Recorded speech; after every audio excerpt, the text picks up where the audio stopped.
CBT News is expanding its reach like never before and is launching in over 70 million broadcasting households. Whether you have Roku, Apple TV, or a mobile device running on Android or iOS, you can now enjoy our engaging, in-depth interviews with dealers, automakers, trade associations, best-selling authors, motivational speakers, and so much more, whenever and wherever you are.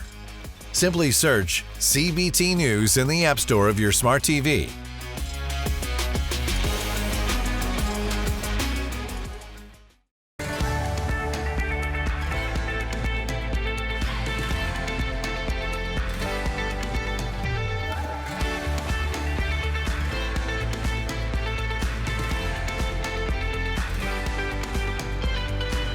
Welcome to CBT News with Shyann Malone.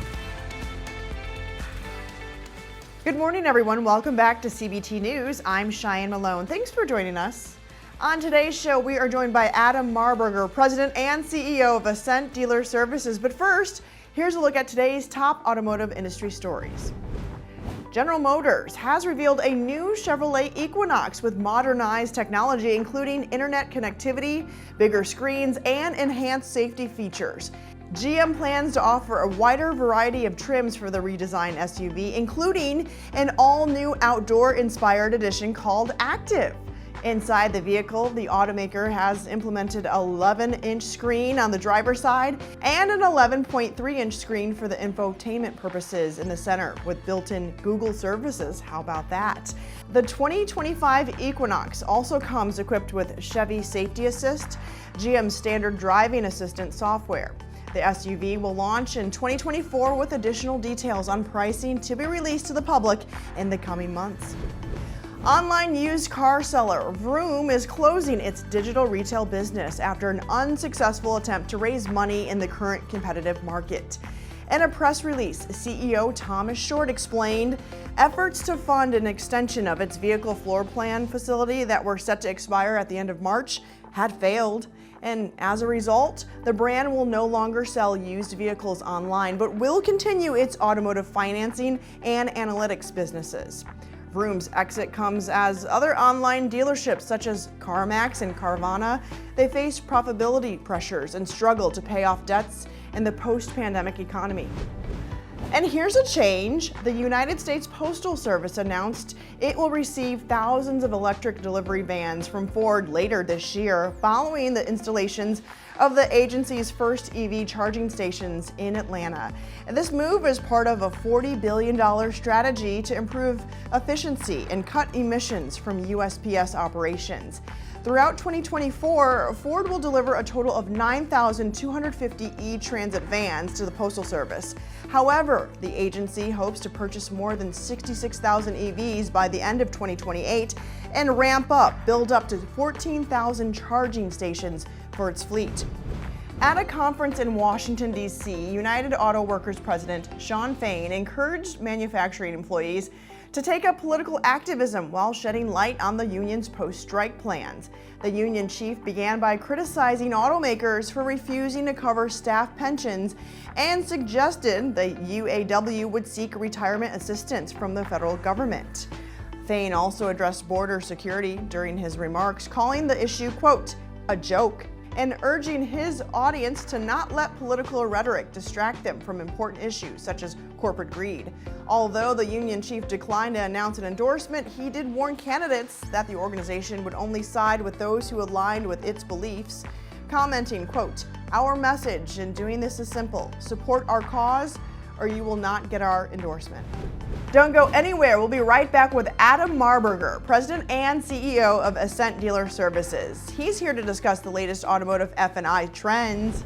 CBT News is expanding its reach like never before and is launching in over 70 million broadcasting households. Whether you have Roku, Apple TV, or a mobile device running on Android or iOS, you can now enjoy our engaging, in-depth interviews with dealers, automakers, trade associations, best-selling authors, motivational speakers, and so much more, whenever and wherever you are. Simply search CBT News in the App Store of your smart TV.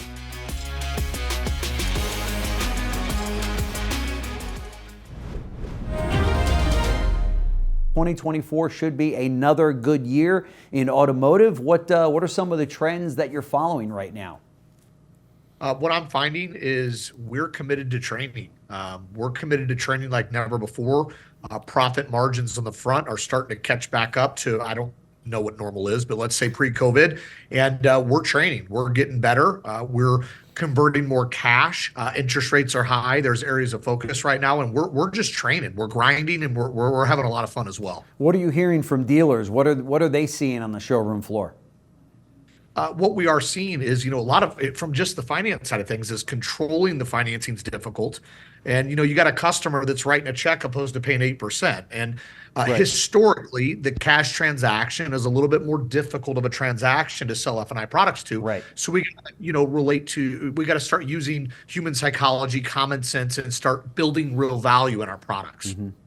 And are dealers feeling as confident about F&I and its back-end profit as they did maybe 2 years ago? We saw some record highs in F&I. Are they concerned that they might be losing that, or what does that look like? There's some concern. There's no question that there's some concern, but all of our projections, we're looking at an increase this year. We're not going backwards. Some of our stores, many of our stores are looking at our front end margins, and we're forecasting less profit per transaction on the front, hoping to pick more market share up and increase F&I profitability. So there's pressure on us. I know us and our accounts, there's more pressure than ever before to get increases this year. We're looking to go forward, not backwards. Yeah. Have you heard of any kind of a tightening of credit out there due to some of the economic constraints? Absolutely. Banks aren't buying like they were. Things have gotten really, really tight. It's not easy right now. I do stay optimistic and hopeful that things will get better. And what about the terms? Will we see extended terms? Where they are right now, 72, 84 months seems to be the norm. Are they going to go beyond that? Are we going to start seeing 120-month loans out there to keep up with the high cost of vehicles? There are a couple of lending institutions out there, especially with luxury, ultra luxury, that you can go out 120 months. You Wow. find that. Do I see 96 coming in the future? Here's the thing. Look at what the average car payment is now. Folks have to afford the car payment, right? Like me, I used to trade every year, every 2 years. I used to be in and out of demos. Now I've been driving the same SUV for 3 years, and I like it. I don't see myself trading out of it. I'm a car guy. I'm a recovering finance manager. But do I see extended term in play? It has to be, because we have to fit it in the consumer's budget. Period. And be sure to watch the full-length interview right here at cbtnews.com. That does wrap up our coverage for today, but we do invite you right back here tomorrow morning on cbtnews.com. And remember, you can always stay up to date with the most recent news and trends influencing the retail automotive industry by following us on TikTok, LinkedIn, Facebook, and X, formerly known as Twitter. I'm Shyann Malone. Thanks so much for watching. You have a good one. CBT News, your #1 resource for auto industry news and content.